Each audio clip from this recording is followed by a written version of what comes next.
And I believe this resonates with Academic City University to train future leaders. This is the first of its kind we are having, and I believe Professor Fred will elaborate on this. And we are gathered here to listen on the topic driving innovation and profitability in public enterprises, a case study of bust. With a round of applause, shall we please invite the president of Academic City University, Professor Fred, a legend himself, to give us remarks. Professor Fred. Thank you so much, Julius. Good afternoon. You guys look a little bit tired. What's going on? Good afternoon. You know, what is so interesting about life is that you are going to learn so much more outside the classroom than you will ever do in the classroom. Some of the most exciting experiences that will shape your lives will happen outside the classroom. One of the tasks is, imagine you are 10 people that are hired the same day at a company, or maybe the same week, and let's say the same year. And 20 years later, 1 out of the 10 is a CEO, another is a CFO, another is COO. And then you are wondering how those 3 people were picked from among the 10. And if you have any corporate experience, you hear the little voices that say, but I was way smarter than these guys. How come they made it and I did not? Oh, maybe somebody likes them. Went to some fancy school, or maybe they are from the same tribe or the same family. You know how it is. And so one time I was talking to a colleague of mine, and then he looked at me after I posed that question, and I said, Fred, what if those people don't want to be CEOs and CFOs and CTOs?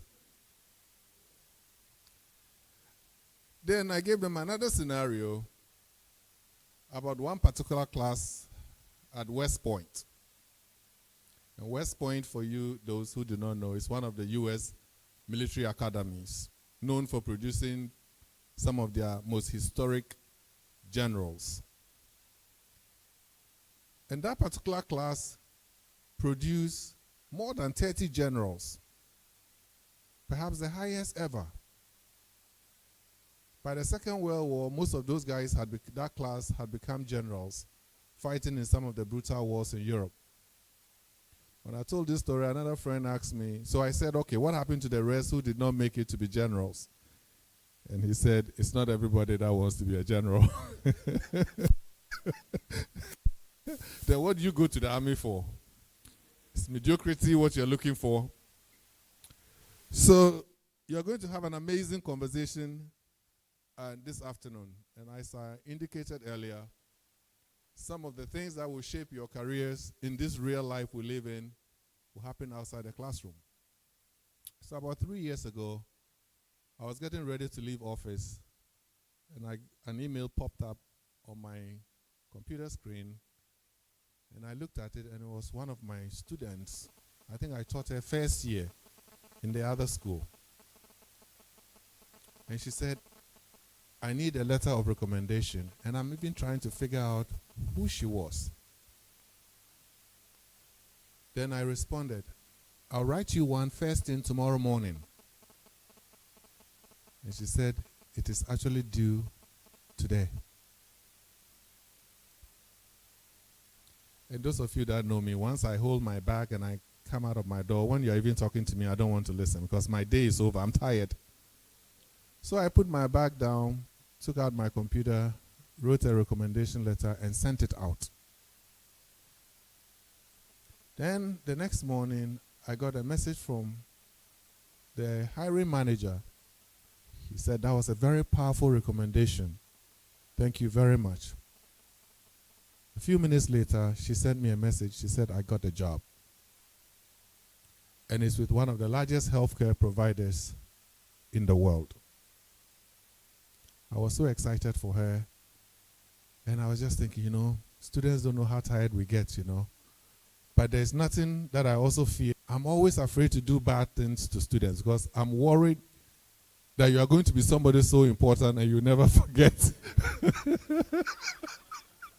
what I did to you, So you can take advantage of me. When it comes to students, guys, I'm afraid of your future. So I'll do everything I can to make sure you're successful. So about 3 weeks ago, one of my first students from here reached out to me. She's finishing her master's and she needed a job. And I was so excited. I said, I know this lady that is in the same field. I wrote her a recommendation. And I tried to reach her, and she wasn't responsive. I followed up on Facebook, on LinkedIn. A week later, she responded. She said, I was trying to connect with you on LinkedIn, but I couldn't because I needed your email. So I gave her my email, and she still did not connect. So today, as I was walking here, the young lady that needed help sent me another message. Said, I still haven't heard from her.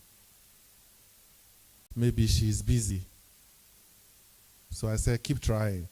But I was brokenhearted a little bit. And I just thought I would say that here. When you receive kindness,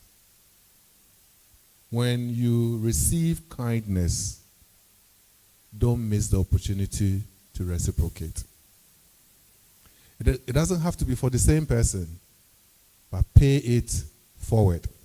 All right, now, let me do what I was sent here.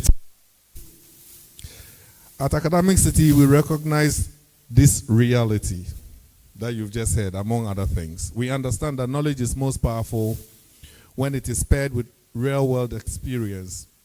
And that is why we gather here today to learn from those who have not only walked the path, but have shaped it for others to follow. Today, we focus on a story of transformation, a story of leadership, bold decisions, bold turnarounds.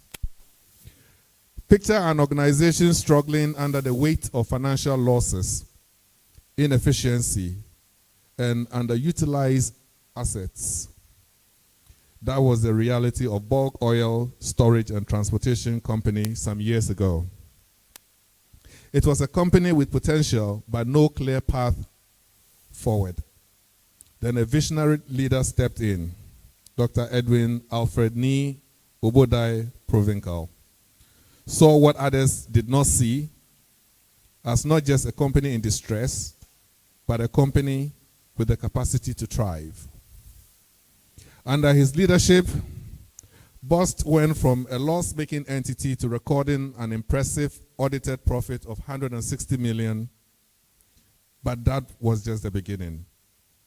He revitalized 3 previous defunct depots, brought petroleum products pipelines back to life, and reactivated marine operations on the Volta Lake, a move that changed the dynamics of the industry. His story is one that every aspiring leader should hear because it demonstrates that with innovation, strategy, and persistence, any challenge can be overcome.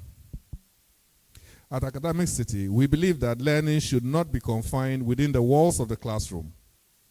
That is why we created Paths of Purpose to bring seasoned professionals like Dr. Provencal into this space, where they can share their journeys and inspire the next generation of leaders, innovators, and change makers. Our goal today is simple, yet profound. We want to ignite conversations that matter, which are conversations that challenge our thinking, broaden our perspectives, and equip us with the tools to drive change. We want to foster meaningful connections between academia and industry, opening doors for collaboration and impactful research. Most importantly, we want you, our students, faculty, and guests, to walk away from this event with fresh ideas and the motivation to make a difference in whatever field you choose to pursue. So I encourage you to listen actively, ask tough questions, and engage deeply. Take this opportunity to learn from one of the best and apply these lessons in your own organizations and to your life for that matter. To the good doctor, we are honored to have you. Thank you for accepting to share your journey with us. And to all of you present, thank you for being a part of this experience. Your presence reaffirms our shared commitment to learning, growth, and excellence. This is just the beginning of an exciting journey. Welcome to the Paths of Purpose speaker series. Thank you, and welcome to Academic City.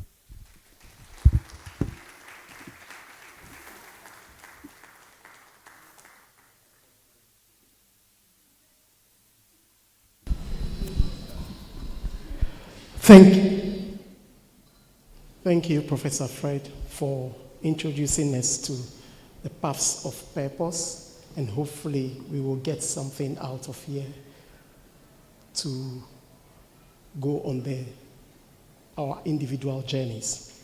So to add to what Professor Fred has said, our speaker was previously the technical advisor to the Minister of Energy and also led Vodafone Ghana, now Telecel strategy in implementing the balanced scorecard to propel revenue market share growth.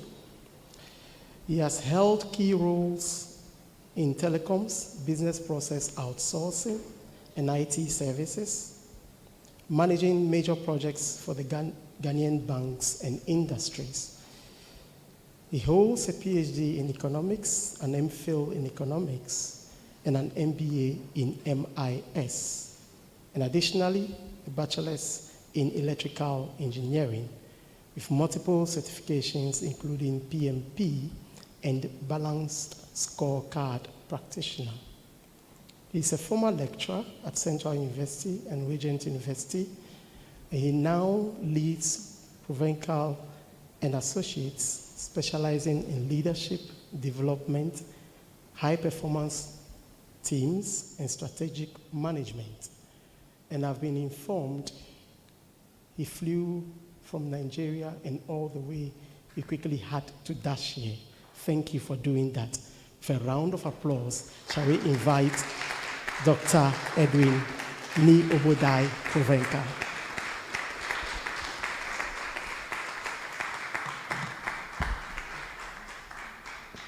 Good afternoon. You know, we teachers, I was shocked Prof was able to stand at one place and talk. But most teachers like us, we are not able to stand at one place. So I will be moving around. I hope you don't mind. I see some young people here, and that's quite exciting. Future leaders. All right. So to Prof, thank you for having me here. To Dr. Senna, who's been bothering me every day, thank you for the opportunity. Cyril, thank you for bugging me all the way from Abuja to here. Asking me, Edwin, are you sure the plane is not going to be late? But God being so good, God wanted me here, so God ensured that the plane, Africa World, was on time. And I got here exactly at the time I had to get here. Every time I get this opportunity, especially the opportunity to speak to students, I get very excited. Why? Because I was born in a classroom. My mother was a head teacher in a public school. And I remember those days when I closed from school, I would spend the rest of my day in her school, in one of the classrooms. Any of the classrooms, she allows me to go and sit and listen.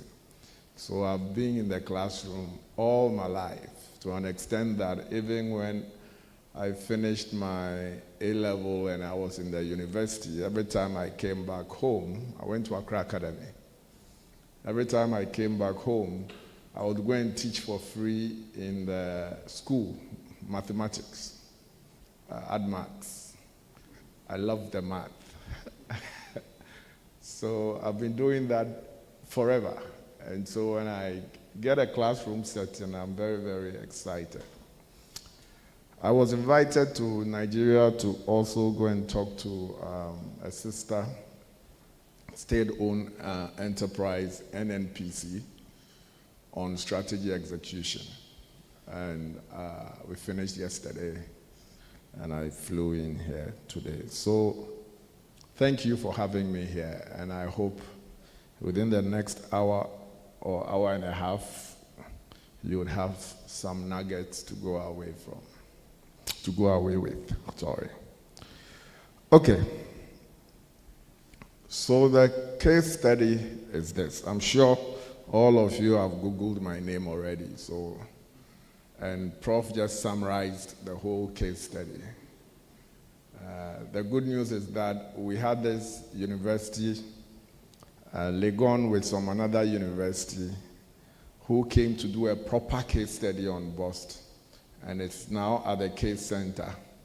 So once it's approved at the case center, it will be available to all universities over the world to help grow the knowledge base across the world. Okay. So today, I'm going to talk about, I'll introduce myself, even though I've been introduced. And I do that because every part of my journey plays a role in this story. And it's been summarized by him, but I'll go through it again. And then we'll delve straight to the case itself. And the case talks about there's some innovation in there, there's some excellence in there, there's some leadership in there, there's some integrity in there. What am I talking about? You guys know what I'm talking about so far. The academic city's values, yeah, they all reflect in the case. So I would talk about that, and then the way forward. Okay, these are your values. Where are the students here? Academic city students. How many are here? Okay, excellent. Okay. And then you have the Roman Ridge. Where are the Roman Ridge students? Yeah, okay, good. So the case will touch on all of this. And when I was invited by Academic City, this is what got me excited. And so hopefully I will demonstrate that. So this is me. I'm an electrical engineer. So I could have come to Academic City. Fortunately or unfortunately, I went to the University of Science and Technology, and I'm proud of that. Yes. Yes, so I'm an engineer. I've also done some telecoms. I've done some energy, telecoms, all in science. And then it got to a point I decided to do a master's in business administration because I was tired of managing equipment. I wanted to manage people. So I did an MBA in information, management information systems. And then all these things. Anyway, but the most powerful of them all was this: learning how to get things done. Because in the part of our world we find ourselves, our biggest challenge is learning how to get things done, or getting things done. It is an art and a science. But we are where we are today as a continent because we know how to theorize a lot, but we are not able to put the theory into practice. So you can, if you cast a survey around this country, you will see a lot of PhD holders. You see a lot of professors. You see a lot of people who have gone to school. But the country is crawling. It should have been galloping by now, but the country is crawling. And one of the deficits we have is in execution, getting things done. And I'm happy that at least that cannot be said about Academic City, because you guys have done it, and you are doing it. And I'm proud to be associated with you. So yes, I've done a lot of things, and because of my love for the academia, or my love for imparting knowledge, I accepted to be the chairman of Ghana International something, I've forgotten. But it's Africa Continental Free Trade Area, to imbibe the knowledge to the young ones, so that as they become entrepreneurs, they would learn how to take their products and services across the continent. Because the continent, the market size of this continent is 1 billion people. And so when you become an entrepreneur and you focus only on Ghana, you may be shortchanging yourself. So I am the chairman of this body for Tertiary Students Club. Do you have a student club for AFCFTA here? Okay, I'll tell them to come and talk to you. Okay. I've been managing director in a couple of companies. I used to be, this has been said already, and I'm a politician. I'm an academic, but I'm a politician. So I won't shy away from that. And so when you lose the election like we have done, then you lose your job.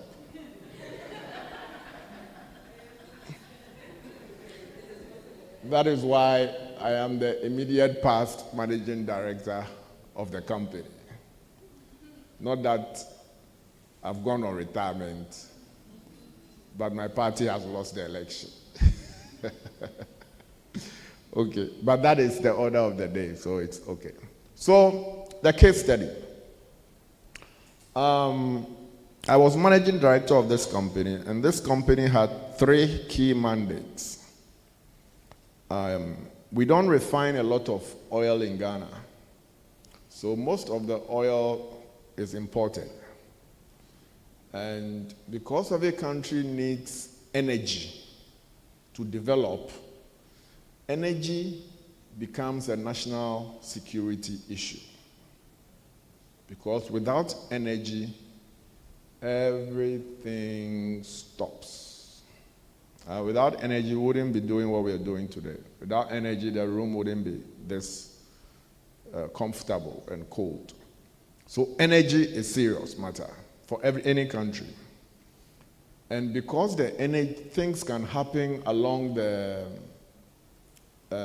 high seas, you need to make sure that when those things happen, at least the country has some store of energy that it can still use to develop for transportation, for the airplanes, for food cooking, for so many things. So my company was responsible for building strategic reserves of stocks of petroleum products to meet a minimum of 6 weeks when those things, unfortunate things, happen. But in order to do this, we have to build a network of facilities. If you want to store the molecules, they have to be stored in tank. So we have to build tank farms so that we can store the molecules in there. In order to transport the molecules as well, there are 4 key modes. The pipeline. So we have to build some pipelines. We also have to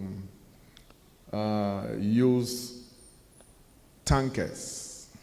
You know, the tankers you see going to deliver to the fuel stations. So yes, it's a mode of transportation. And then we have some marine assets as well that we use on the Volta Lake to transport fuel from Accra through a pipeline to Akosombo, and then from the barges into the barges, and then the tugboat will pull the barge all the way to the north so that fuel can be had at the north, so that they can also develop. So infrastructure, storage and transportation infrastructure. And then the third mandate is that, yes, because we don't refine a lot, bring in the fuel, import the fuel, and then try and export some to the landlocked countries, because there's an opportunity there to make some money. So bring a lot of fuel into the country and try and sell some to the landlocked countries. If you look here,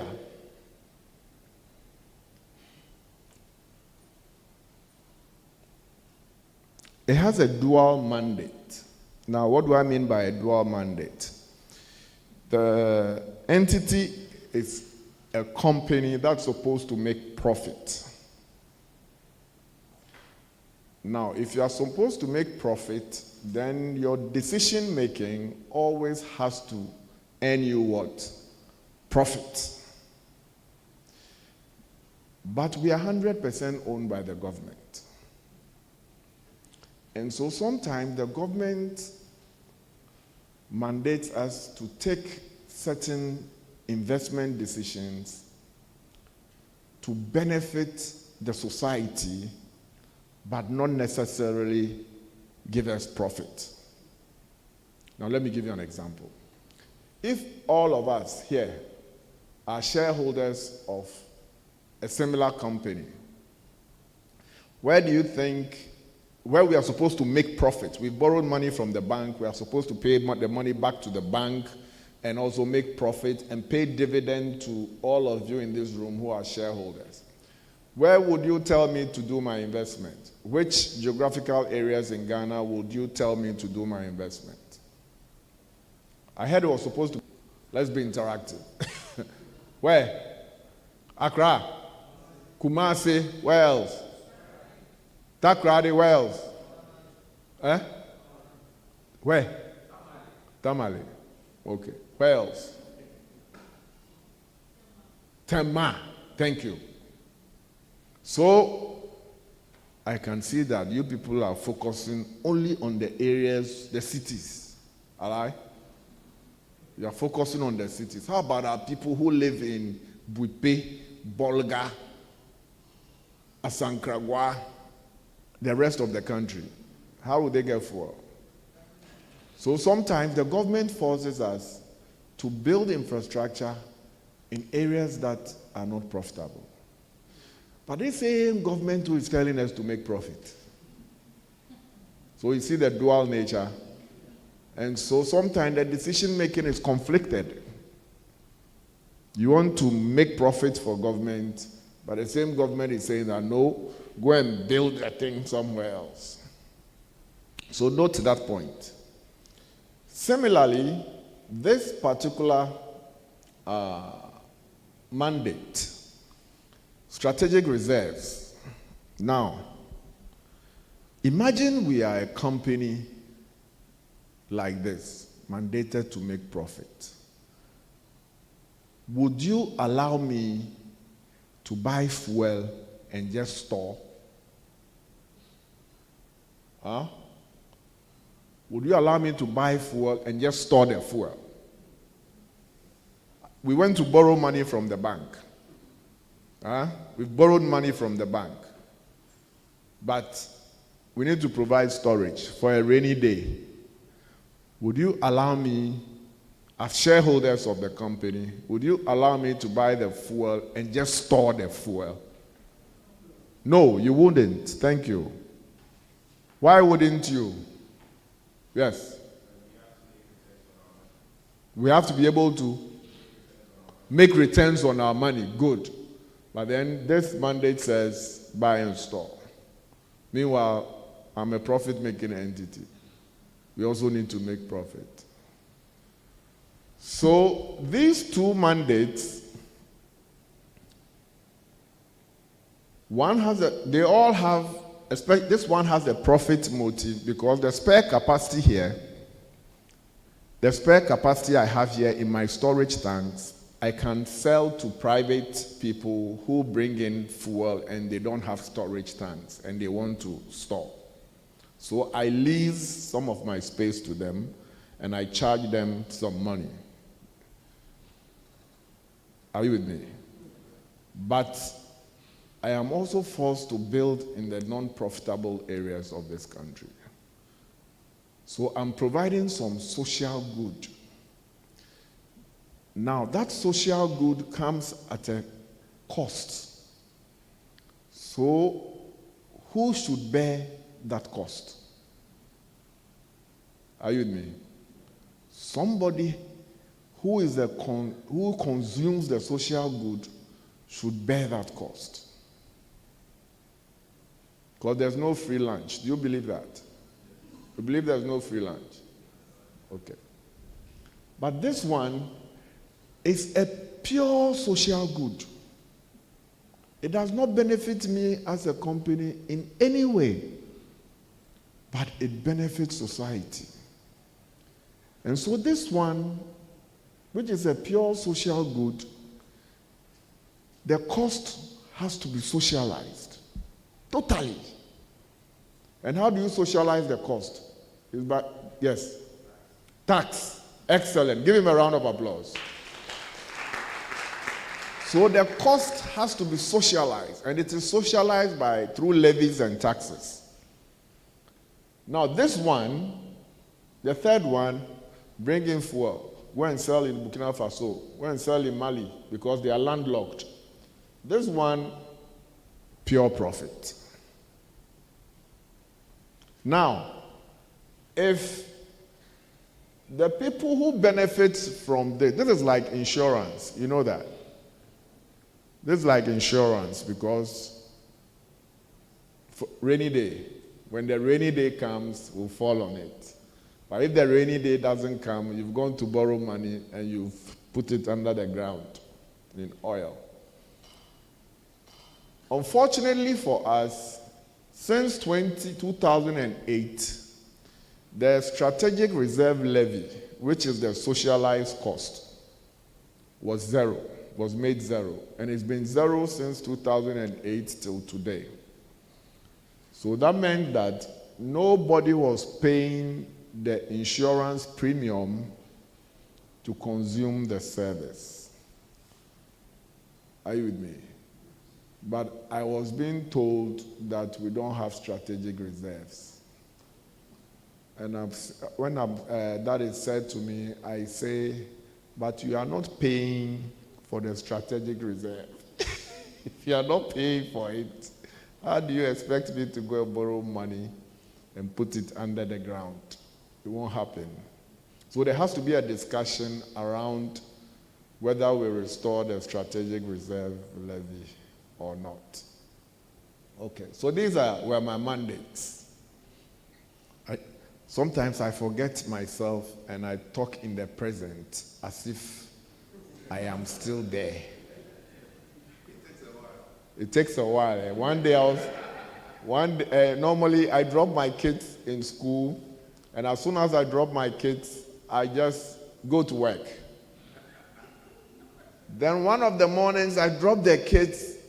I was absent-minded. By the time I realized I was in front of the office, then I'm like, hey, Oga, this is no more your workplace, so the government has changed. Yes. Okay. So, this is the infrastructure.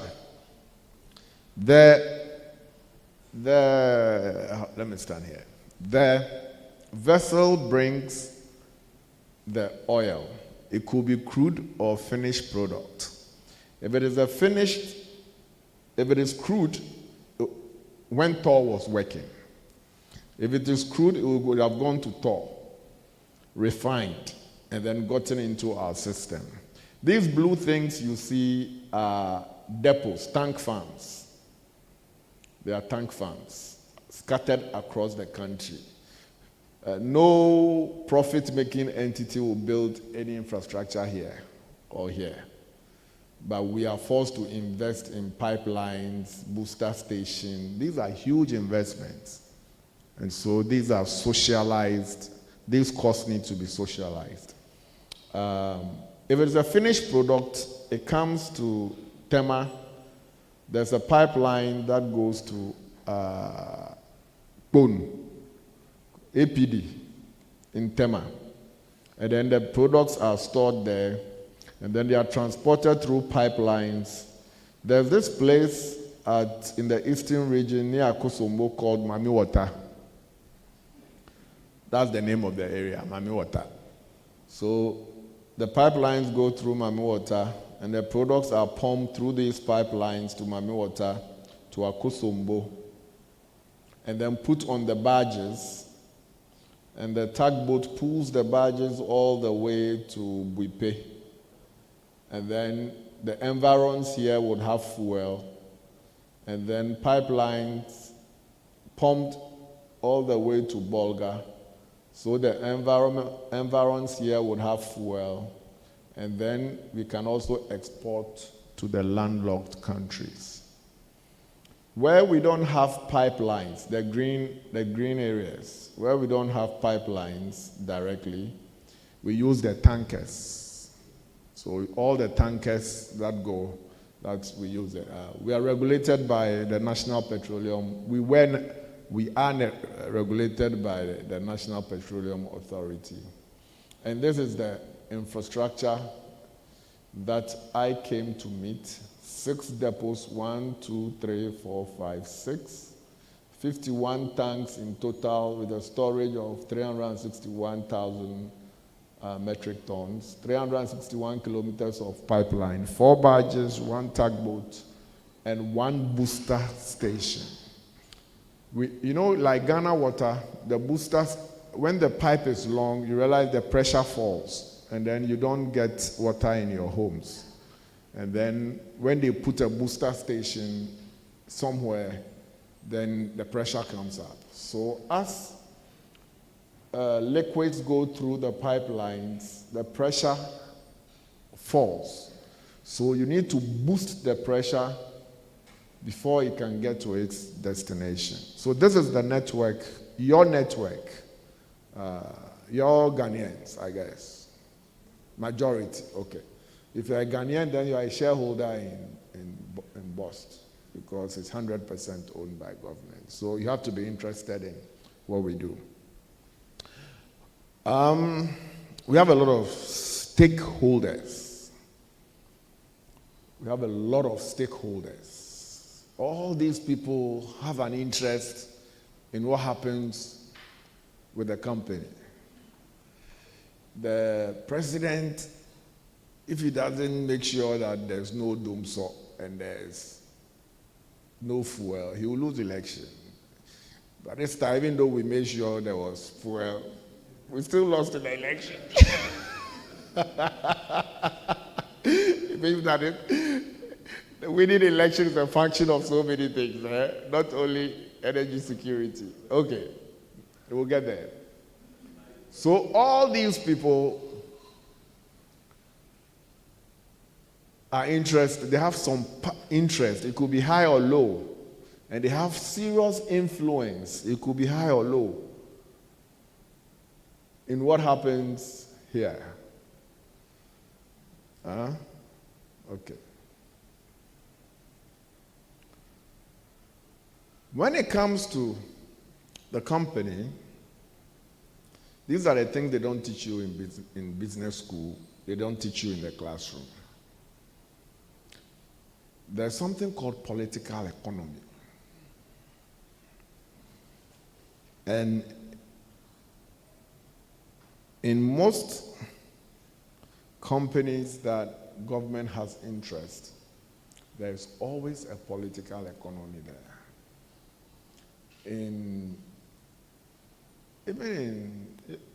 Even in this school, there will be some political economy here. So you find it everywhere. But it's more pronounced when it is a government-owned entity.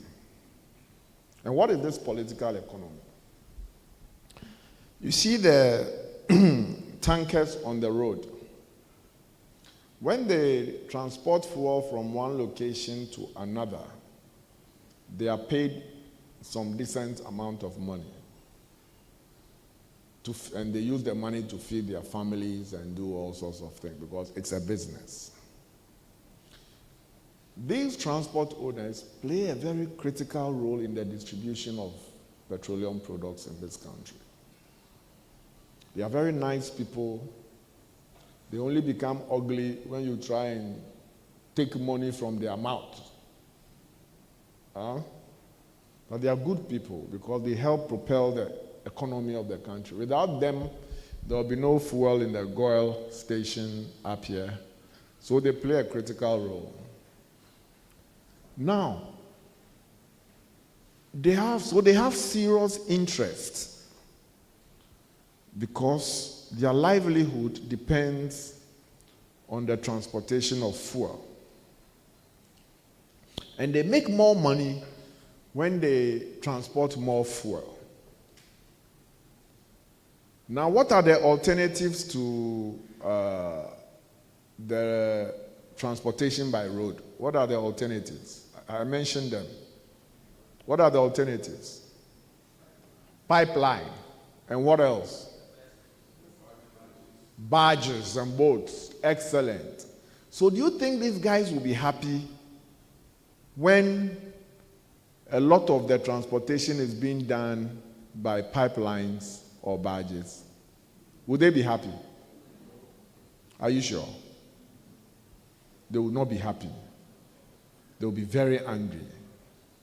And they would prefer a situation where 100% of the transportation is being done by them.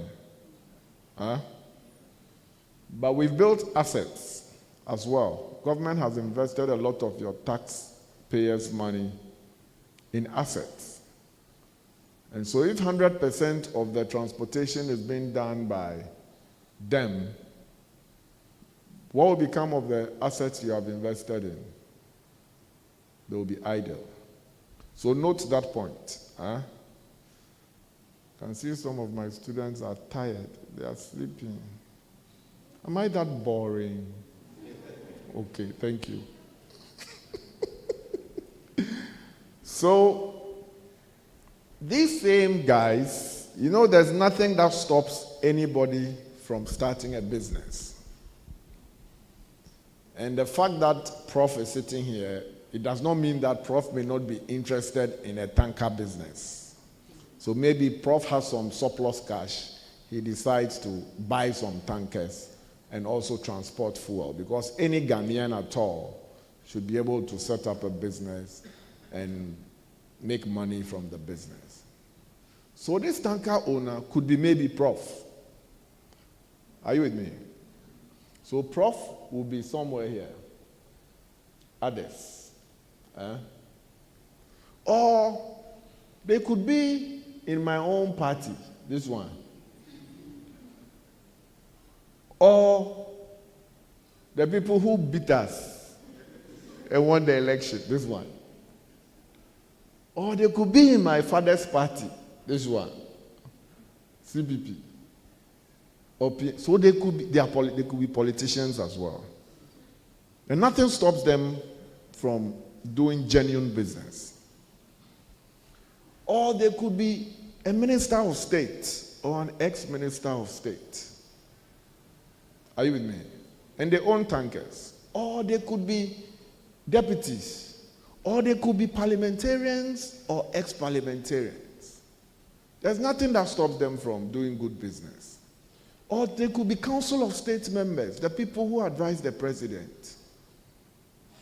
Or ex-council of state members, the people who used to advise the president. They could be board of directors or ex-board of directors in the same company. They could be pastors, imams, the people who pray for the president and for all of us. Now, do you think these people will be happy if you are moving products away from the road onto your network? So you understand the political economy. So the same people who maybe appointed you to work, it is very possible that they didn't appoint you to make the place efficient. Are you with me? And they could be eating and laughing and drinking with you, but the moment you start taking the molecules out of the road into your network, so you don't want me to feed my family again. We will see. So you understand the political economy? Okay. Since I'm being recorded, I won't say much. I will leave it there. So when we got in, so not this political economy. When we got in, there were some trade liabilities. Trade liabilities meant that we had imported a lot of oil, but we were yet to pay the suppliers. So 624 million trade liability on the books. We had borrowed a lot of money from the local banks. We owed 460 million Ghana cedis. Some group of people called bulk distribution companies. They import products, but they don't have tank farms. And because they don't have tank farms, they store some of their products with us. And some of them brought in the products, and when they were coming for it, it had evaporated. It had evaporated. I don't know. The products had evaporated. So we owed them 37 million US dollars that we had to pay. And then we had borrowed money and started some investments, but hadn't finished. So there was a capex liability of 109 million US dollars on our books. Then the political economy. 2008, we bought some pipelines. As at 2019, the pipelines were still in the US. Invested Ghana's money, bought pipelines. 2008 to 2019 is how many years? 11 years. 11 years, the pipeline was still in Houston. In the rain, in the sun, and in the snow. 100% of our pipelines were out of service. Political economy, yeah? 100% of our pipelines were out of service. 100% of our marine assets were out of service. 100%. 3 out of 6 depots were not working. But there were staff there who were going to work every day. Staff were going to work every day. But they were out of service. 15 out of 51 tanks had been decommissioned for either maintenance or whatever it was. On governance, we hadn't audited our accounts for a while. We owed government some money. Boss margin hovering around. So I talked about, okay, I guess they have a class, eh? Some people have a class. Okay. So let's wait for them to go. Yes.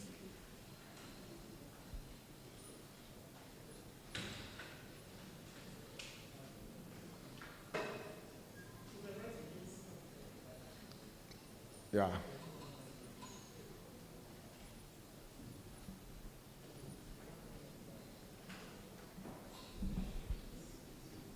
Good. So these were the challenges we had when we took over. Good. And these are some of your infrastructure then. So the dilapidated infrastructure, this is a tugboat, these are the barges, that's the floating dock. The equipment was virtually falling apart.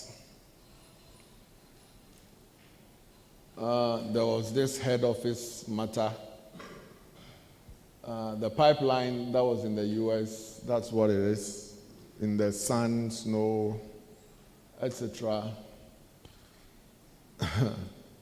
Then I was appointed. I came to meet the board chairman. So the new leadership came in.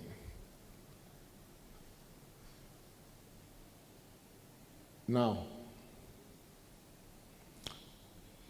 fortunately, because of the kind of background I had, I knew that everything was possible.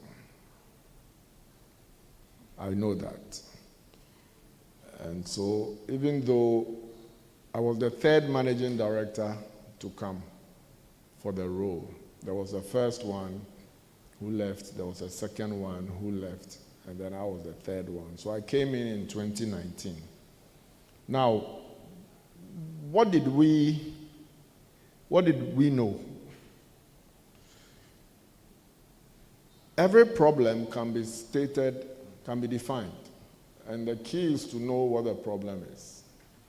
So I knew that I had to deliver the mandate by maximizing the return on investment to the stakeholders, of which you are part, subject to all the existing constraints, the political economy, the debt that we had. We didn't have money. No bank wanted to do business with us. If you look at your books and you owe banks 460 million Ghana cedis, would any bank give you more money? But the banks talk amongst themselves. Nobody wanted to do business with us. We owed suppliers 624 million US dollars. And because it was also a company owned by government, and you know how the government changes, like what is happening now, the culture was not good, because you could be there, all of a sudden you are fired, somebody is brought in and made your manager. So the culture was not too good. And it had happened for a while. And so you can have staff there just waiting for the government to change. And it wasn't good. Okay. We also knew that this is a global problem. This is a global problem. That only 10% of organizations are able to execute their strategy. Only 10%. Only 10%. And it's a problem globally. I won't go deep into it because of the audience, but we knew that, and we knew why. The vision barrier, the management barrier, the resource barrier, and the people barrier. So we knew that. We also, remember I talked about the balanced scorecard. We also knew that that framework called the balanced scorecard works everywhere.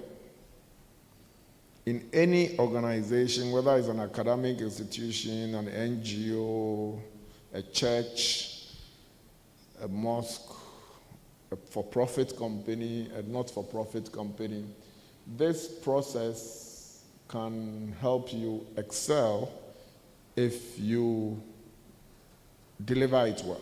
So we knew that. And we knew that if we do it well, the research shows that if you excel in execution using the framework, you make 150% more than the control firm. Do you have some MBA students here? No. No MBAs. Okay. They're all first degrees. Okay. All right. So I want. Okay. So what did we do? We identified the problems first. We identified the problems, why the company was what it was, and whether we could do something about it. And they fell under these themes: unclear vision and strategy, lack of alignment, disjointed planning, and people driving blind. So we did this. Then I got the people to work with me along the way to define the problem. So these are my staff. And you see this chaka-chaka thing here. It's all part of it. It's a lot of work. So we did that together. Then we had to make sure that we co-created with the staff to understand the problem, understand what we have to do, and make sure that we have the right tools, systems, processes in place to transform this company. Then we defined where we wanted to go. So, as of 2020, it took us 4 hours for a tanker to come into our depot, finish loading, finish the paperwork, and then get out. 4 hours. We wanted to reduce it to 60 minutes. That meant that we had a gap of 3 hours to play with, to solve. Because almost all our assets were also dead, we had only 18% of our revenue assets working. We wanted to increase it to 70% because any molecule that flows through our assets, the company makes money. Any molecule outside the asset, the tankers, it is the private sector that makes the money. So we wanted a gap of 52% we had to fill. Then our revenue then was 500 million cedis. In 5 years, we wanted to make 3 billion. But so the gap was 2.5 billion. So we defined that as well. Then we also identified the projects we had to do, what we had to do to bridge the gap. Yeah. We identified that, and you can see them here. They are big projects. We knew what we had to do because we had a strategy. Our strategy was growth and operational excellence. And for growth, these were the things we had to do. For operational excellence, repair, a lot of repair. Bring the barges on stream, repair the pipelines, fix the depots. They're all here. Okay. Now that is not enough. When you do that, now you need to have accountability. So who should do what?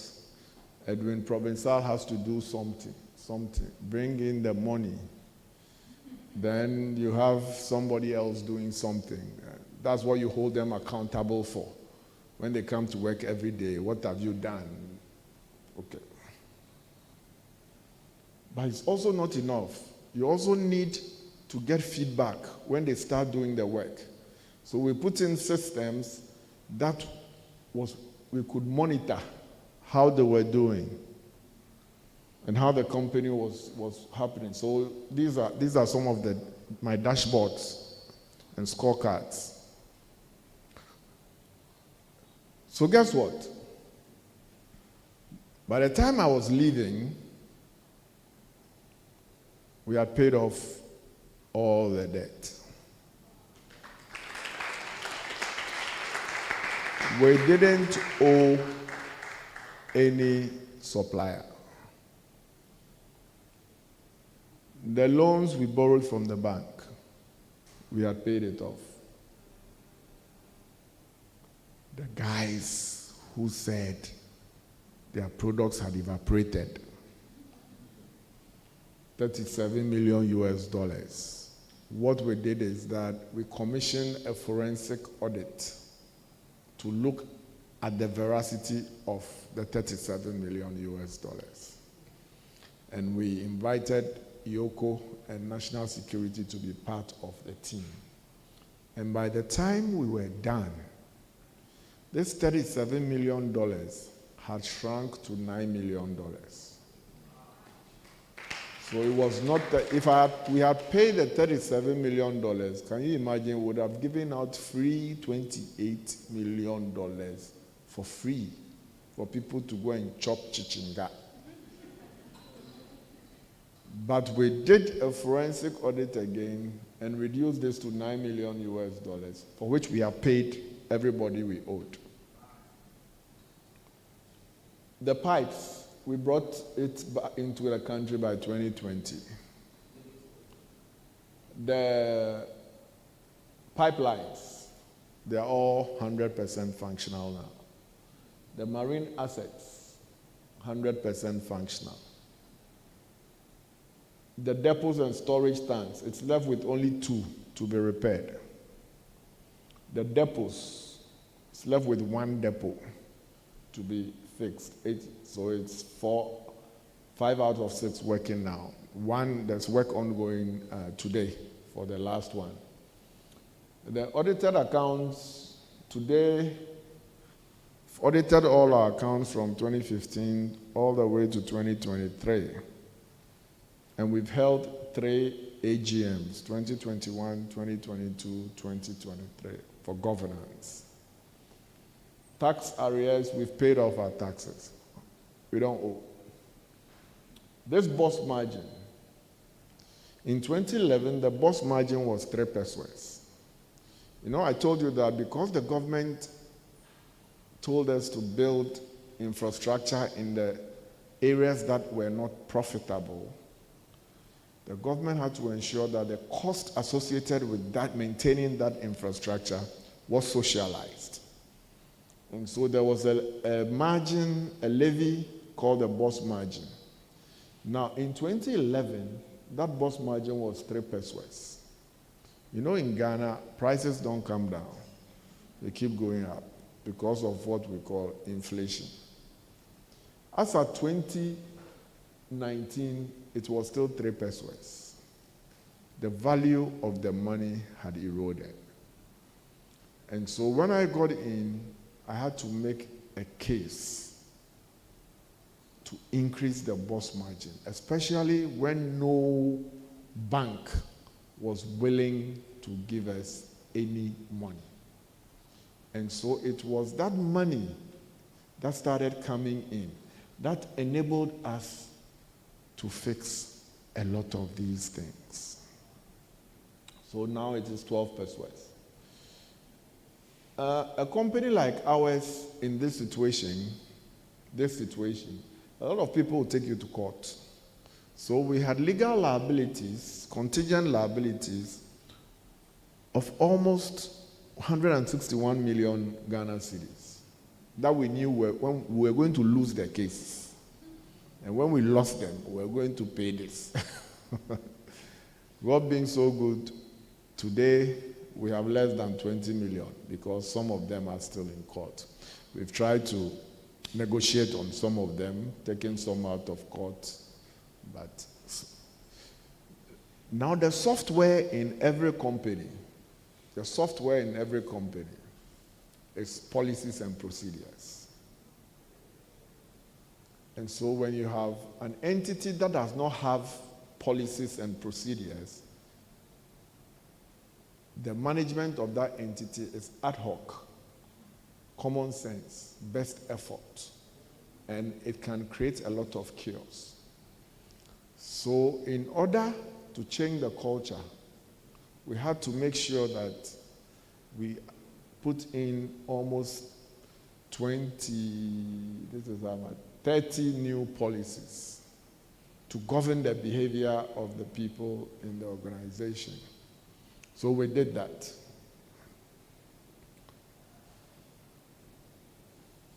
Now look at this company called Bust.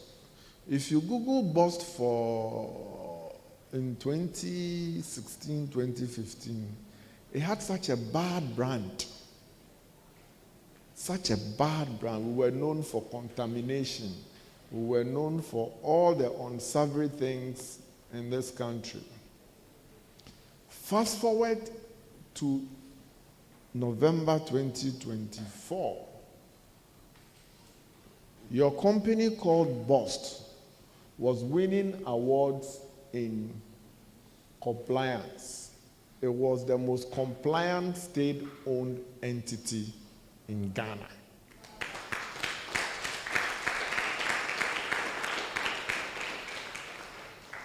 And our compliance by the time I was leaving was 99%. And that is what got us the award. This award is from the Institute of Directors. We won 2 awards from them in 2 consecutive years. This is the biggest award, and you have here the most compliant SOE in the country. And this is one of my proudest moments. Okay. Now, I told you that we had to do some stuff. By the time I was leaving, the 4 hours had reduced to 1 hour 30 minutes.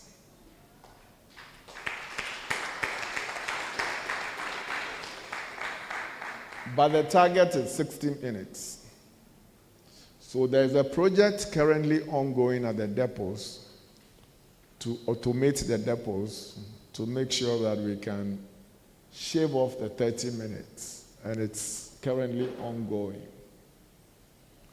In terms of our assets that were at 18%,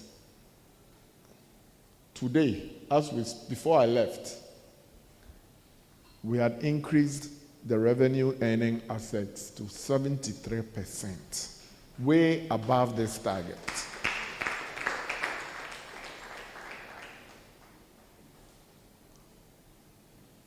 The most exciting one is the revenue. We wanted to achieve 3 billion by 2024. By 2024, we had achieved 13 billion.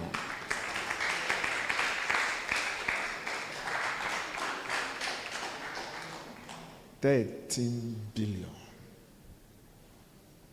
With the same people I came to meet. I decided not to bring in new people. I kept the same people because I always believe in the agency of the human being, especially when God said he created us in his own image. So nobody is useless. Are you with me? So it is the same people I came to meet. I use the same people to deliver this performance. Okay. So in my world, the problem number 1 is leadership. Problem number 2 is leadership. Problem number 3 is leadership. Good. Not only that, when the government now realized that, we could achieve what we had achieved.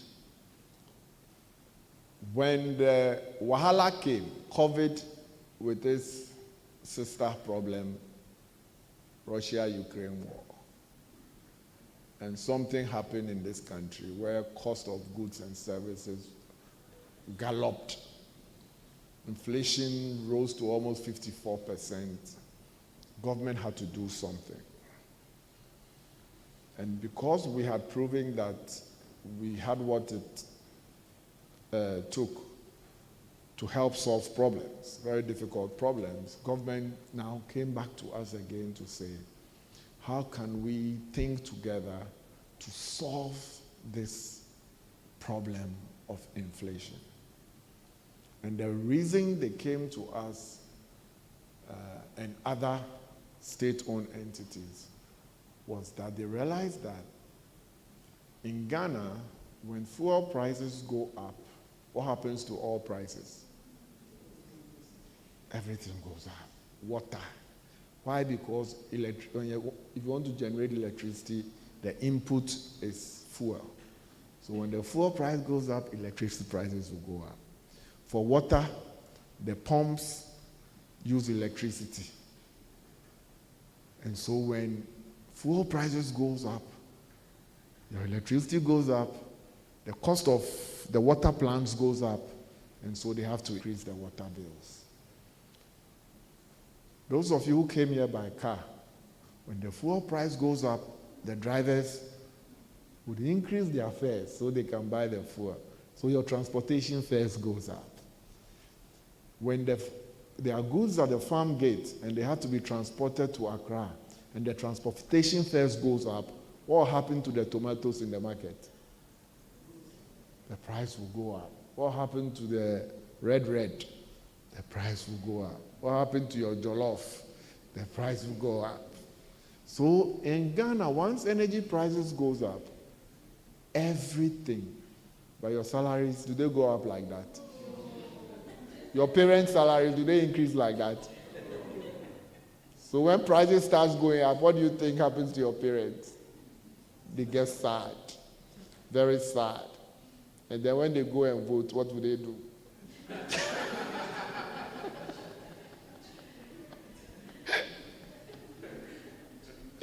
They change. Yeah.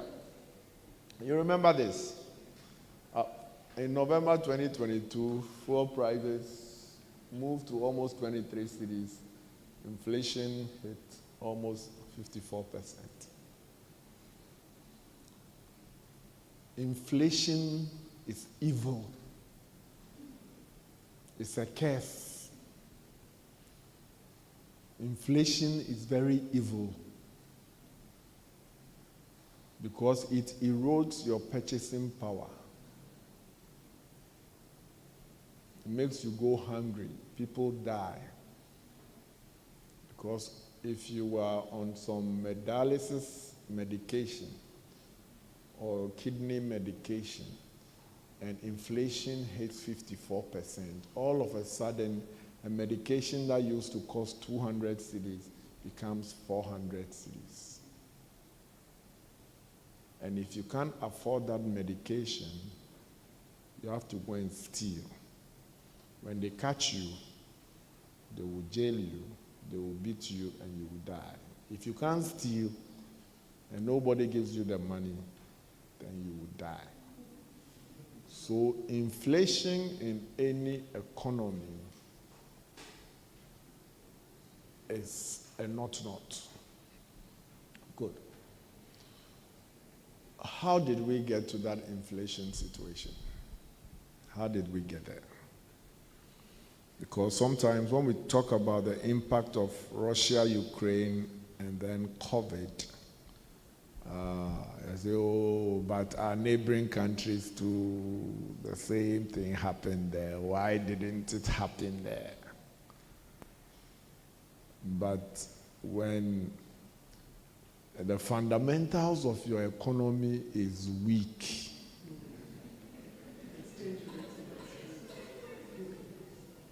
it was true then, and it's true today.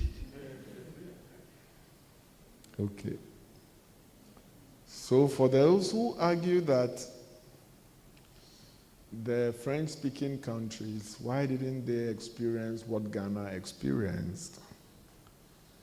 The reason is that the fundamentals of the French-speaking country are stronger than ours because their currency is backed by France and the EU,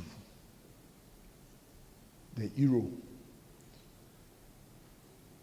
And so when there are global shocks, because their currency is backed by the euro, they don't feel that. But for countries like ours, small country like ours, whose trading currency is somebody else's trading currency called the dollar, and you can't print the dollar, and all of you here, 90% of what you are wearing is imported, not made in Ghana. When we don't have a lot of dollars to import all the things you are wearing, what will happen to the price of dollar when you are still demanding those things? The price of dollars will go up. So when the fundamentals are weak and you are still consuming the imported goods and you are not changing your habits, the foreign exchange will always expose you. Okay. So how did we get there? You remember this, COVID-19, Russia, Ukraine. You remember that supply chain in the world was disrupted. You do? Remember, China shut down. China shut down. There was no production. All of you, schools, you had to do, if you didn't have internet access, you couldn't go for lectures. Stay at home. Your parents who work in the hotels, airlines, they were all home, alive. So there was no productive activity going. If there's no productivity activity going on, where does government get its money? Taxes, alive. So when the economy shuts down and there's nothing happening, will government make money? For Russia, Ukraine. So supply chain, the food insecurity, decline in GDP, unsustainable energy production. This led to Ghana responding. Remember, electricity was free, 50% off. Water was free because COVID was a hygiene issue. And government thought that, okay, water, you need to wash your hands. If you make it expensive for people to wash their hands, they won't wash their hands and they will die. So let me take the water off so people can wash their hands regularly so they don't die. Government was not getting any money. We were not paying taxes, but then water was free. Electricity was free. They even increased salaries twice during the COVID time. There was no money coming in, but salaries were being increased. So our response to the external shocks also hurt us big time. And yes, we had borrowed a lot of money for infrastructure and other things. So we're already at the verge of debt distress. And then when you combine it with these things, we went into debt distress, lost access to the international markets. Our reserves shrank. When your fundamentals is weak and people are still consuming the imported goods, and we have to bring in medicine, we have to bring in her wig. And her wig. And her wig. Not you, her wig. And your fundamentals are weak. And we have to now run to go and look for dollars to make sure that we bring her wig so that she won't get angry. The dollar will expose you.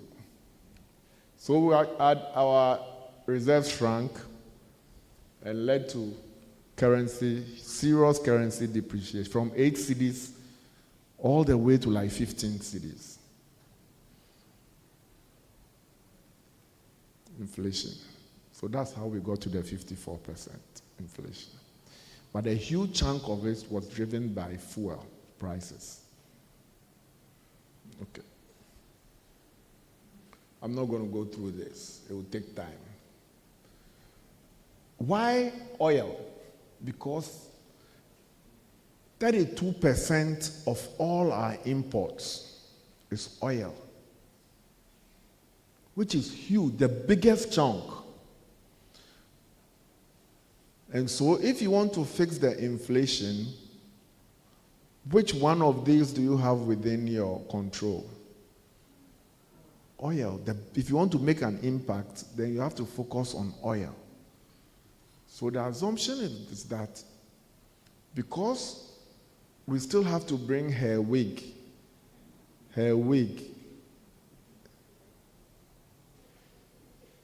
his watch, the shoes, the used clothing. We're still bringing in used clothing. Can you imagine? All these things, we still have to bring them all. And they are all looking for the dollar to bring these goods in. And the more we go chasing the dollar, the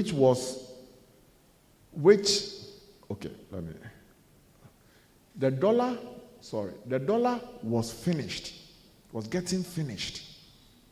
But people still had to bring in goods and services. So when there's so much demand for the dollar, and the dollar supply is so little, what will happen to the price of the dollar? It will go up. The moment the price of dollar go up, because this is an essential, critical product, oil, we can't do away with this, then the price of this will go up, even though the world market price hasn't gone up. That's basic economics. So the government said, and that's why I'm coming to the innovation bit. The government said, okay, because the trading currency is dollar, and we need $35.26 billion to bring in fuel, then what will happen if we take the demand for dollars to buy this 5.2 billion cedis worth of fuel? What will happen to the demand for dollars when we take that demand out of the total basket? What will happen to the demand for dollars? It will come down, won't it? And when the demand for that dollars comes down, the price of dollar will do what? Will start coming down.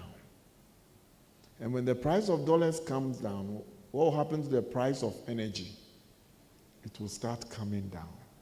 When the price of energy comes down, what will happen to transportation fares? What will happen to the cost of your wig? What will happen to the cost of my watch? Oh, that one I disagree with you. For the first time in Ghana's history, in January, February, transportation fares was reduced by 10%. Google it, you'll find it. Let's not argue, Google it. Okay, so that is what government decided to do. Government decided that if we can find a different type of money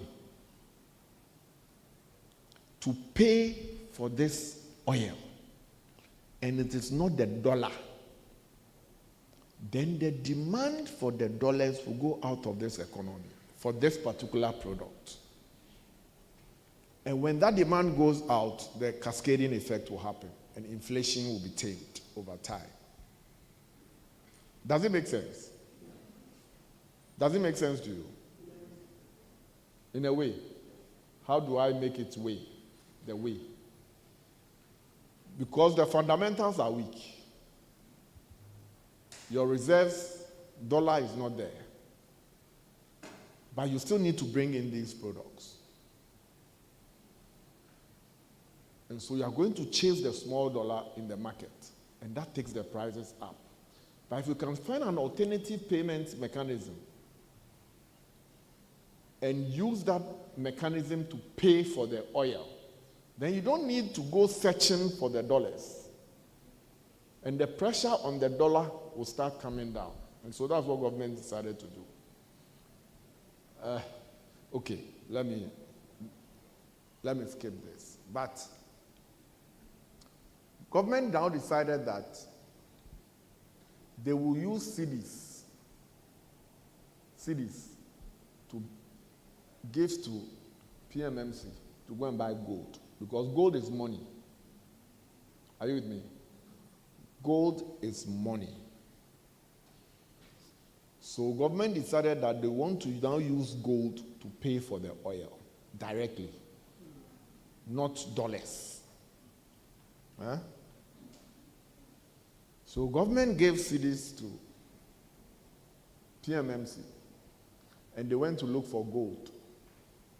And they gave the gold to Bank of Ghana.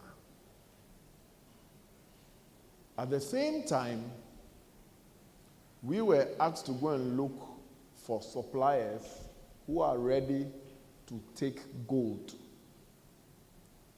instead of dollars. Are you with me? So we're able to get suppliers who were willing, because if you have gold, you go to the market, you can convert to dollars. But if you go and convert it to dollars in Ghana, what's going to happen to you is that you see all these other things, they are also looking for the dollars. Are you with me? So whatever dollars you bring into this country, these people will consume all of it, and you don't have enough. So the issue is that then this amount of dollars, let's rather use gold to pay for this directly. So that the small dollars that comes into the country, these people can compete for it. But then a huge chunk, 32% of that demand, will be taken out of the economy. So that was the innovation. So we found some suppliers, and they supply the oil. Now when they supply the oil, now we sell the oil into the market in cedis. The customers, we make sure they paid cash or guarantee before the collateral manager releases the product. And then Bank of Ghana sweeps the money daily. The Bank of Ghana sweeps the money daily to go and buy the gold again so that we can pay the suppliers. Are you with me? In this situation, you can see clearly that what happens? Is there dollar in the equation? Here, do you see any dollar in the equation?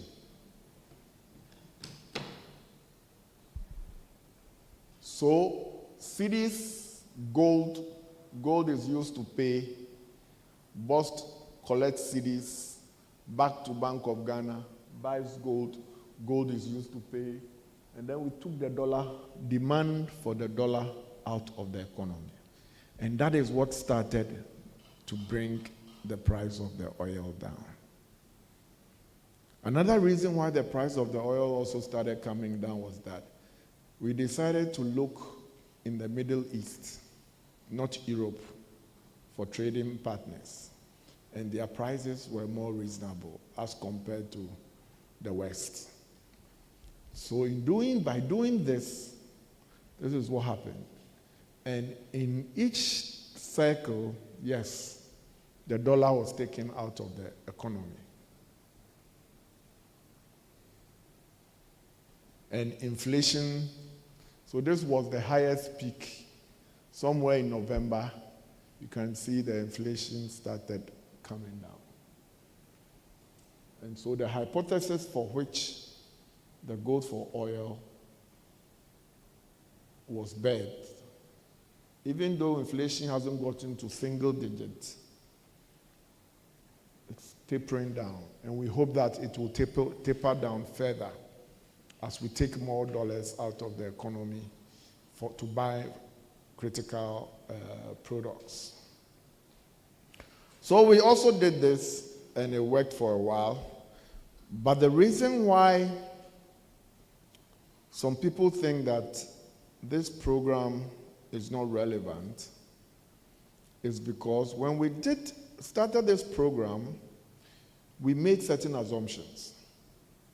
One key assumption was that the IMF program would have taken off earlier than planned. That would have brought in more dollars.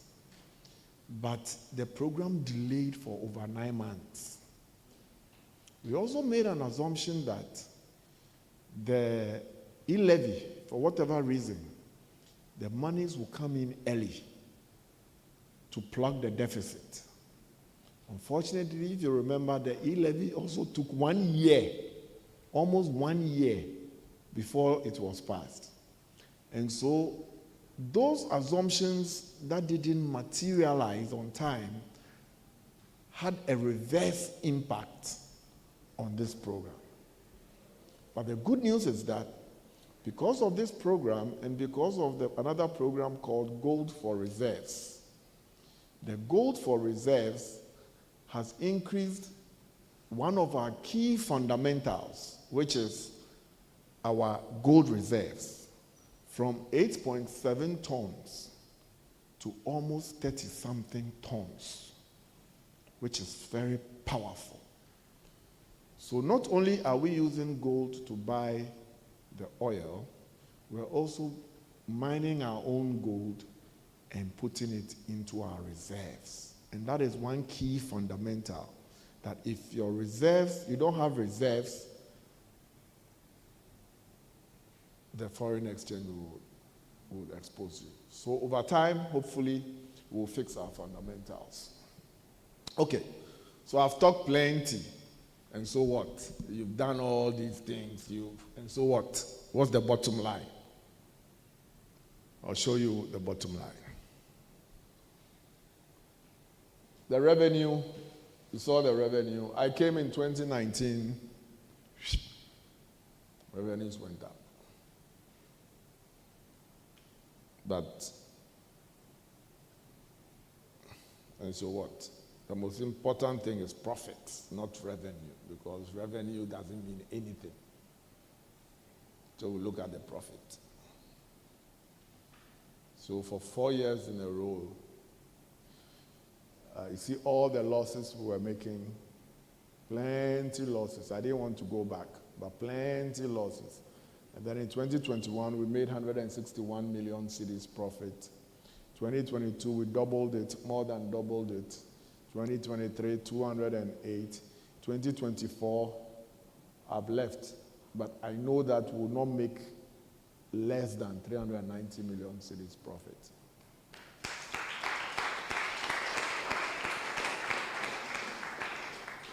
So the question is, can SOEs make profit? My answer is yes. SOEs can make profit to support the government of the day. So the government doesn't always have to go out to go and borrow money to finance the deficit. Because these profits that are being made, imagine you have 50 or 100 companies making 200 million cedis profit in a year. That is 20 billion cedis the government doesn't have to go and borrow. And so I believe strongly that state-owned enterprises, through innovation, through good leadership, through commitment, love for country, patriotism, we can do 10 times more than what I have done. And I believe it's possible. And it can be done. And we've proven that it can be done. And as Ghanaians, you guys need to make sure that this is sustained, because it's doable.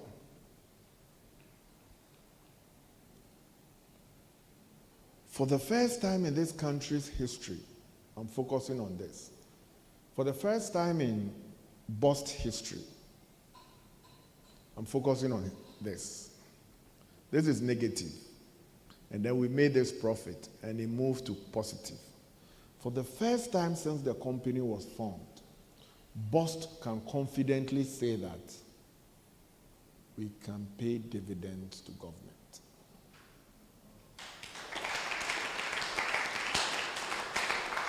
We can pay dividends for the first time. Because the reserve retained earnings was negative every year. Once it's negative, you can't pay dividend.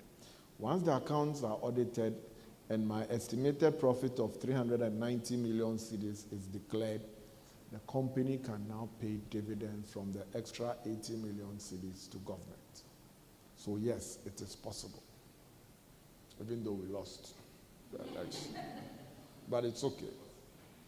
Now,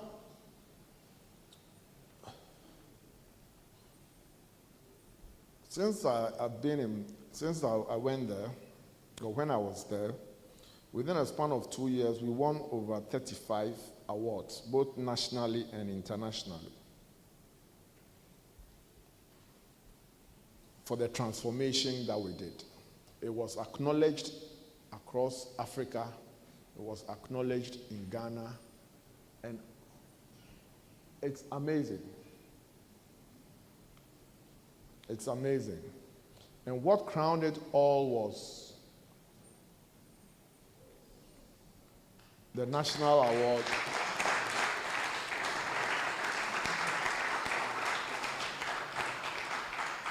Yeah. We're one of the, we're the only SOE that was awarded nationally. And it was quite touching. Okay. Numerous awards by my staff. Numerous awards. And both of them decided to give me an award too. So yes, this is the former and current and former president. Okay. Okay. So yeah. Parting thoughts. It didn't come easy. Huh? It didn't come easy. I am the only state-owned enterprise MD who was given wreaths whilst being alive. Yeah. And when you guys posted that I was coming here, look at what somebody posted. How many MPP people did you employ? So the challenge is real. To get state-owned enterprises profitable, there has to be a concerted effort to satisfy a lot of stakeholders. And it can be tough. It can be very, very, very tough. But this is what carries me along. Colossians 3:23 and 24. It says, in whatever you do, work at it as if you are working for the Lord and not for human masters, for you shall receive your reward. Thank you very much.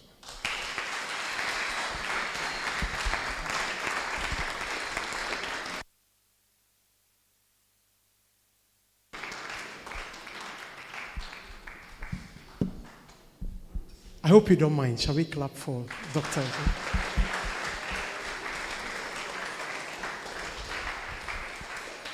At this stage, we shall take some questions. I see one. The first one will be here. I saw the second one there, and then the third one here. Doc. Then the fourth one. Yep. Ask me all the questions, though.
After you came with your visionary leadership and expertise at the state enterprises, it looks like you were able to work alongside across all the divide and turn things around.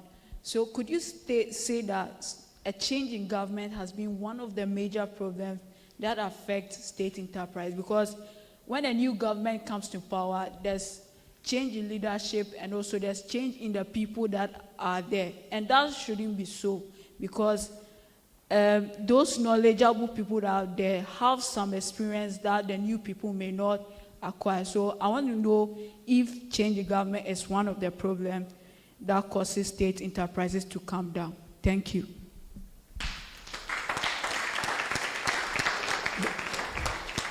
Doc, let's add the second question, please. Doc, my name is Ajimendia.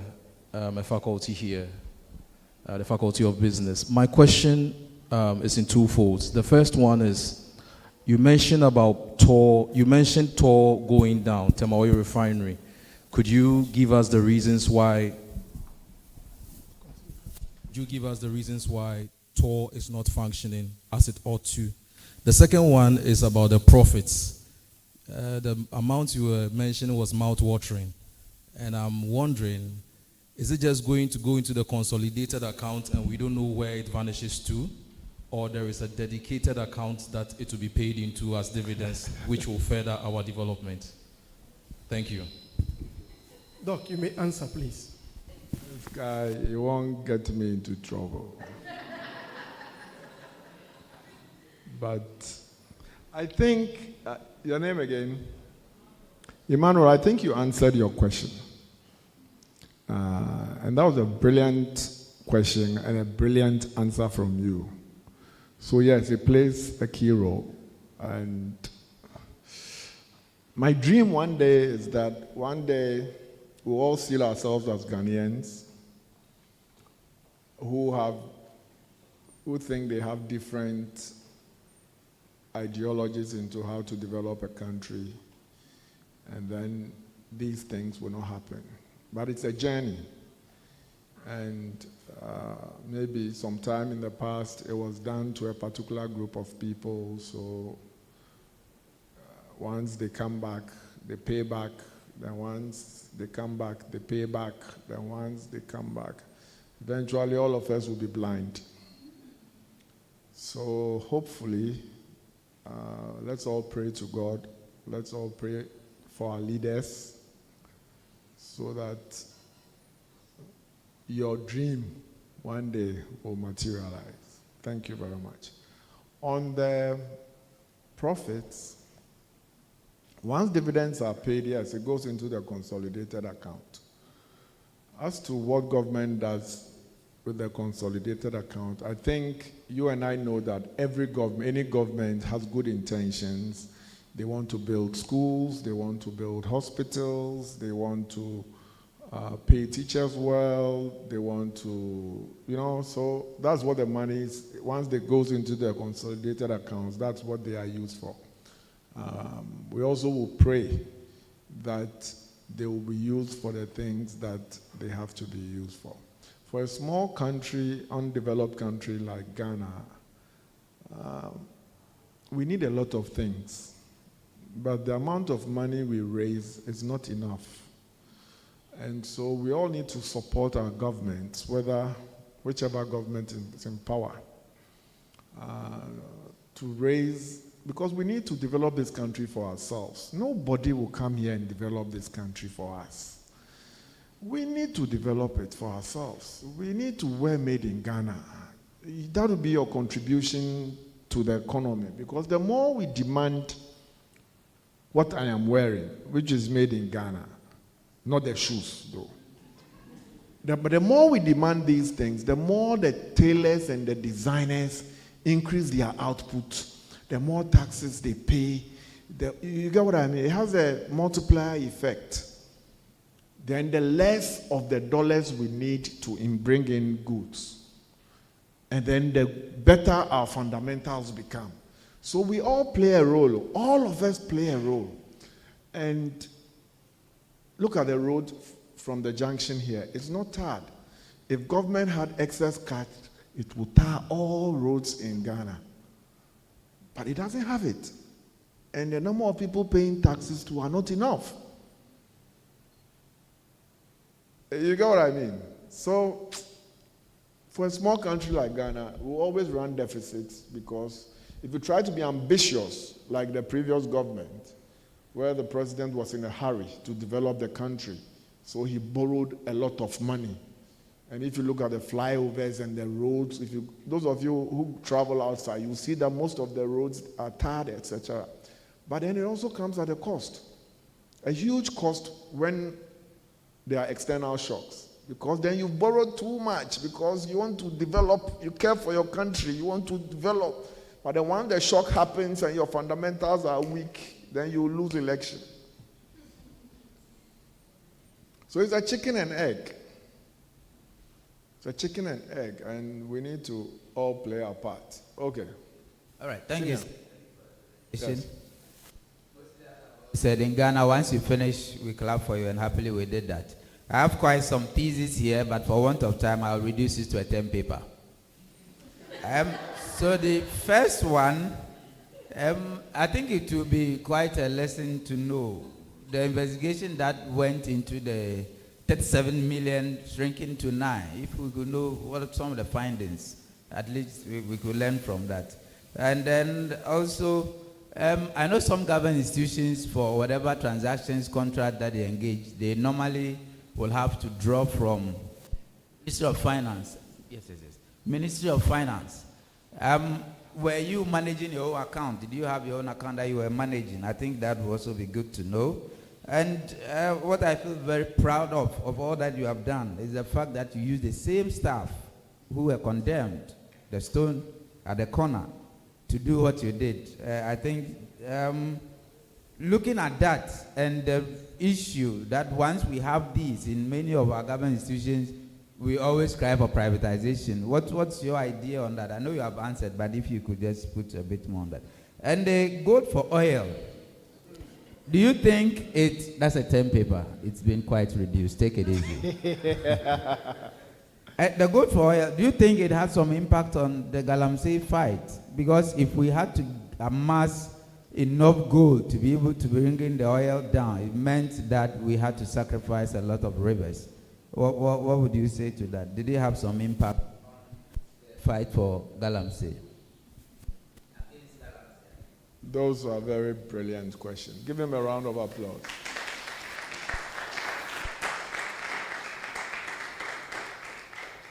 Your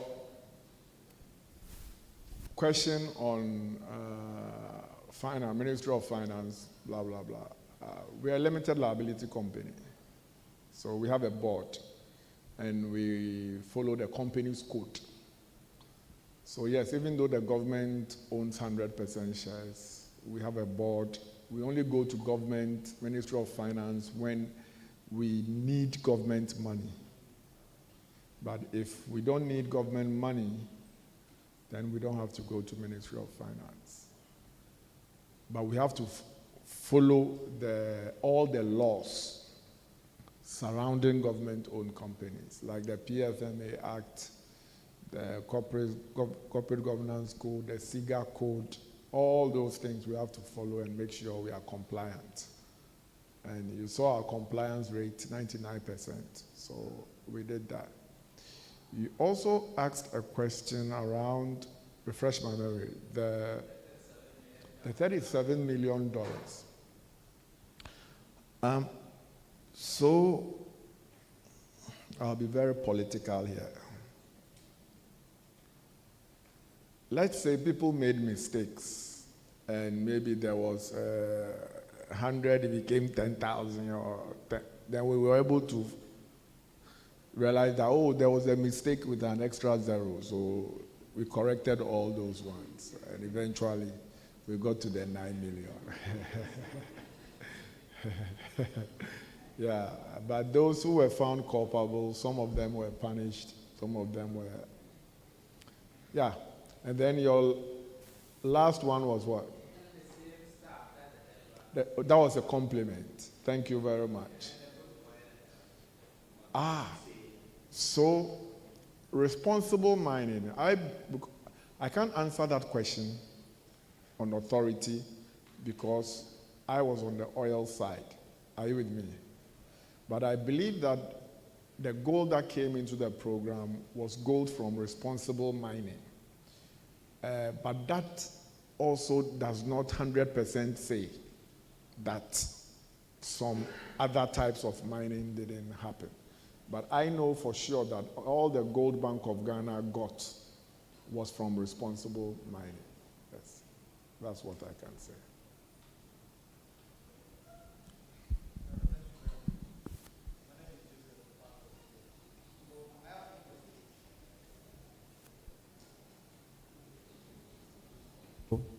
Okay.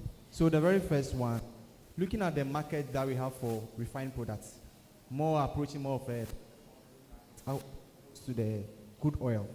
So do you think it still make economic sense for us to still hold stocks? As maybe who are holding the stock, who is paying for the stocks?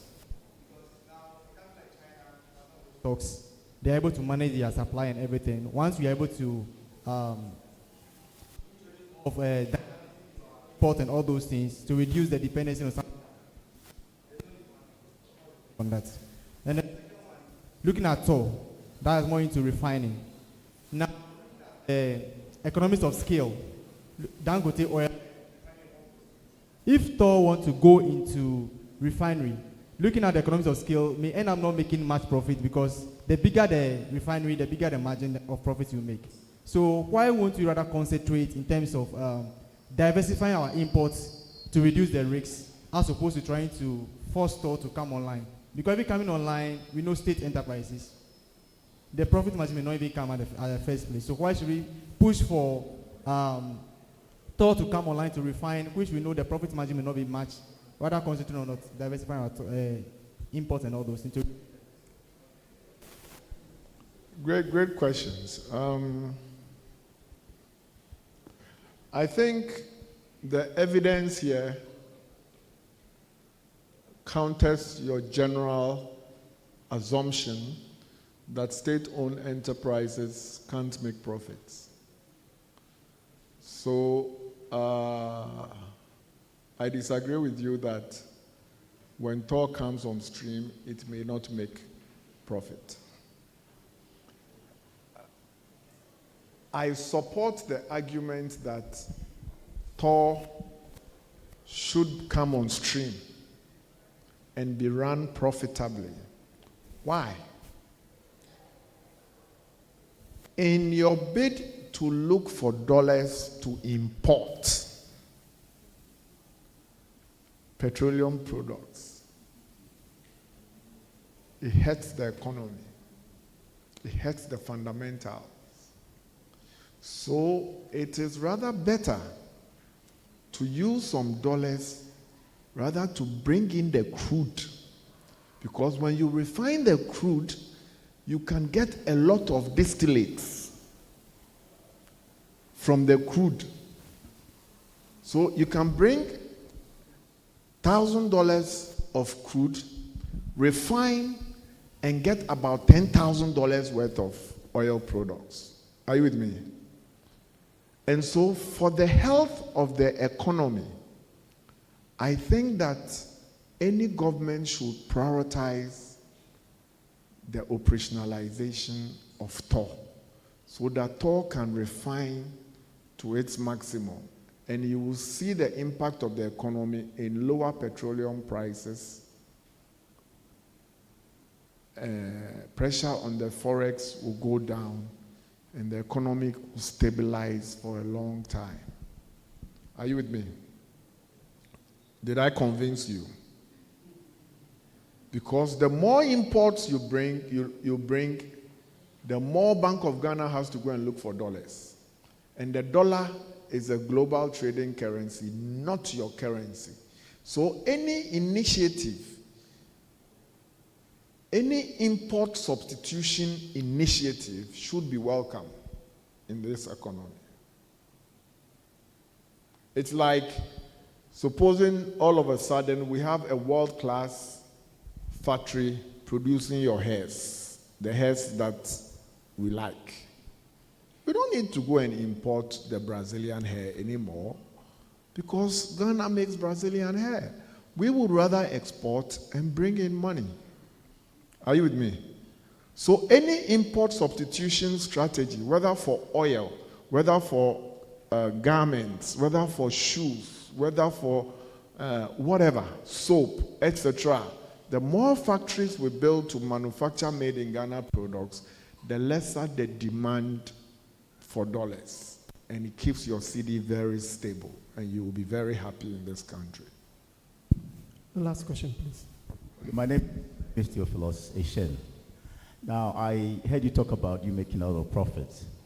Initially, when you started, you mentioned that when you came to Boss, there were certain assets that Boss had.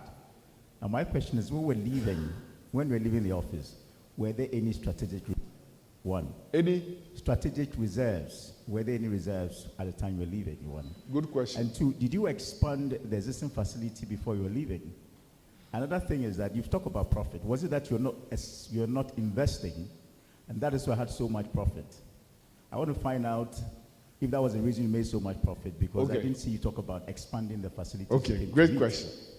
I know you spoke about the fact that there was a lot of repairs. I want to ask if you thought there was no need to expand those facilities. Great question. Great question.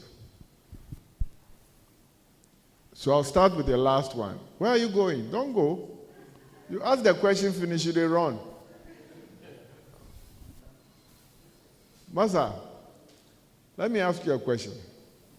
If you have 100% of your barges offline, 100% of your pipelines out of service, 51% of your storage tanks, 49% of your storage, no, not 49, 15 out of 51 of your storage. If you have a lot of assets that are out of service, would you add new ones? What would you do first? Thank you.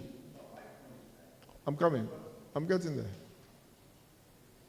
It takes a lot of money to repair. That is one. So yes, our focus was on operational efficiency, which is bring back all the defunct assets back on track. And that's what we did. If we had won the elections, we would have gone into new projects. I hope this government will go into new projects. Now, do you know profit is not cash flow? Profit and cash flow is different. Do you know that? So you can make a lot of profit, but you may not have a lot of internally generated funds to start new projects.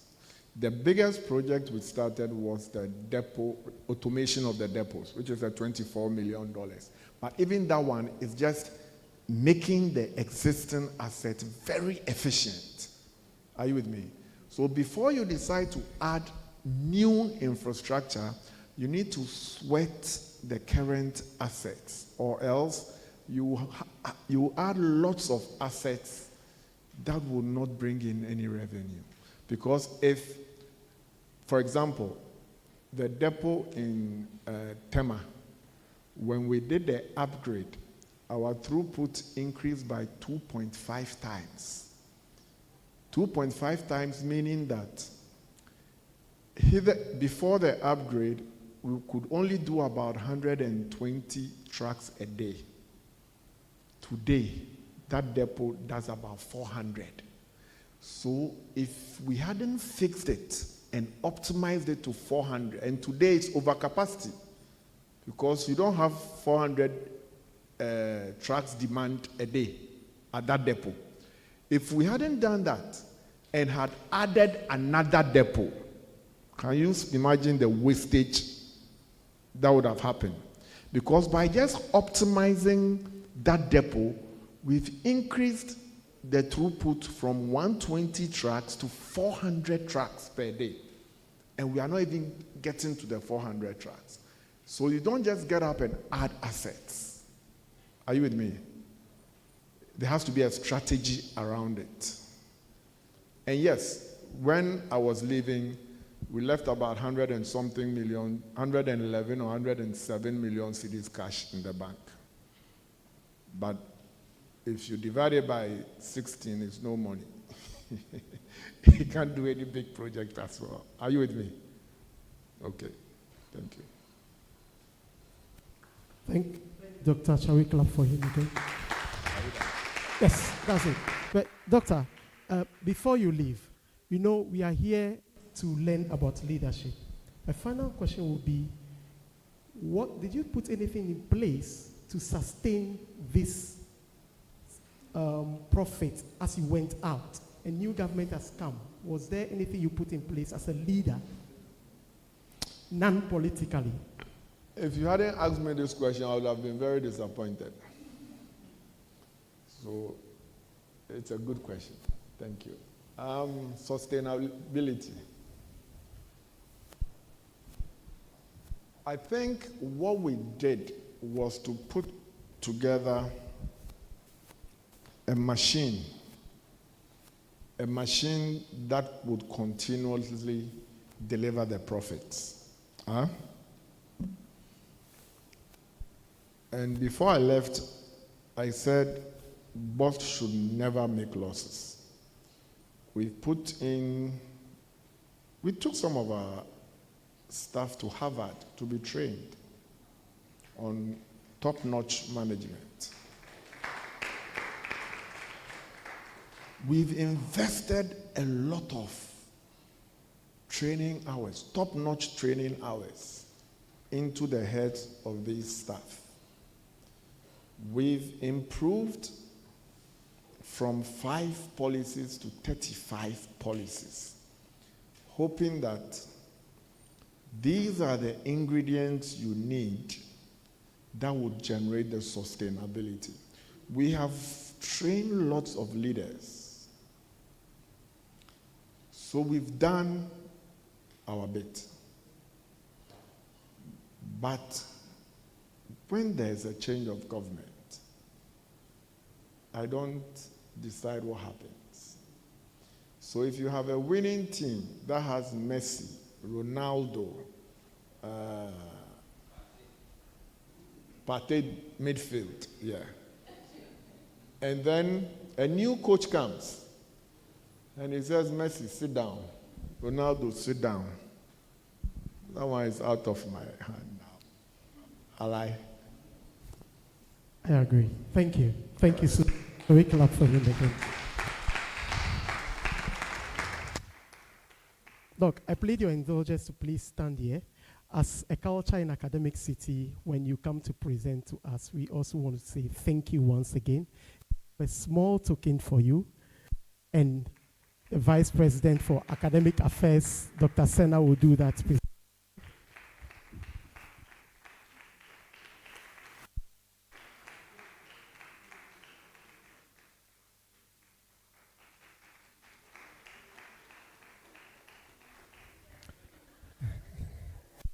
Thank you so much, Dr. Senna.